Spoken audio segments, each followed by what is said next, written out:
Chopper 11 over a driver's path of danger. The car clipped a building, ended up in a creek. Store workers heard the whole thing. Now here's the area where this happened. Route 910 in Indiana Township. The driver coming down the street when she left the road, hit the building, and then went airborne. Let's take a look now. You can see the damage to the car after it landed in the creek. Our crew was there as it was loaded onto the tow truck, and people inside that building were only a few feet away from all this. Channel 11's Jodine Costanzo talked to them just moments after this happened. She joins us live now with the latest. Jodine? Well, David, when you see the huge hole in the side of the building, you realize it's a miracle that no one inside was injured. Now, this place, this nursery, was up and running at the time when a woman, her car careened off of 910. It went airborne, hit the corner of that store, and end up right here in the creek bed. Pretty scared, yeah. Just the sound, it sounded like an explosion. It wasn't an explosion that took out the side of the farm and garden nursery. It was this SUV. Just after 10 this morning, workers were going about their daily routine when they came within feet of their lives. It happened in the blink of an eye. Just some broken glass from the windows and shrapnel from the barn wooden things flying across the office. Tim Frank and Rob Kruljak were in the barn when the car took out the back corner. Minutes earlier, they were at their desks, right near the point of impact.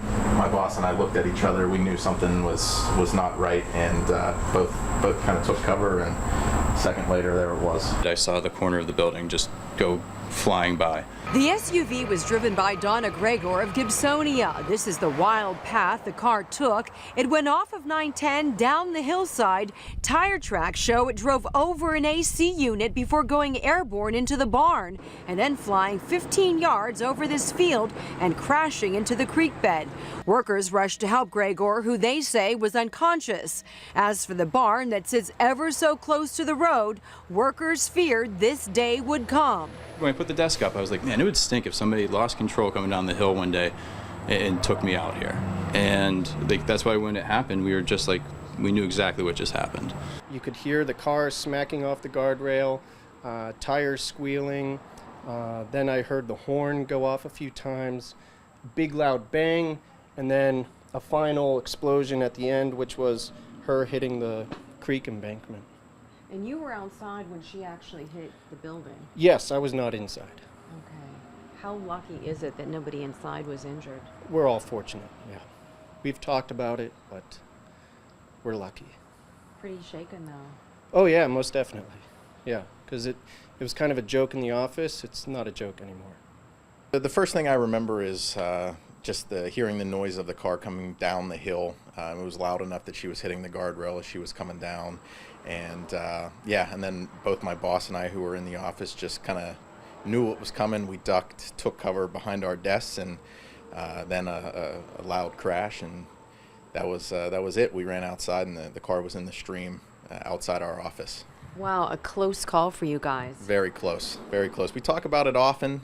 As you can see in the back corner, we have desks in both corners of that side. Luckily, no one was sitting there at that time. So. Turns out okay, some damage to the building, but luckily no one from our office injured. Mm-hmm. Not really sure what happened.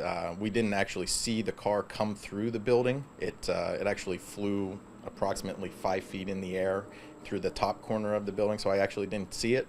And then I was concerned because I didn't know actually what had happened, and then we ran outside to see the car in the stream outside. Mm-hmm. Felt pretty lucky. Pretty lucky. So we were sitting here, Tim and I were talking. I was working on a proposal, and we heard something hitting the guardrail behind us outside the building. And when I saw Tim turn his head to look, I turned around, and just as I did, I saw the corner of the building just go flying by. Never saw the car, so we didn't know if it was a motorcycle or a truck or a car or anything till I ran outside. Thought I'd see it laying in the field here, but it wasn't, so I kept going, found her in the stream. Opened the door up, shut her car off, but yeah, I just couldn't believe it happened. I mean, did you help to get her out of the car? I did not. I stayed with her until the paramedics arrived. And what was her condition? Tell me if she was talking or doing anything. She unconscious at first, then she came to enough to be coherent. I got her name off of her, and that was about it. Just tried to keep her from moving till they got here.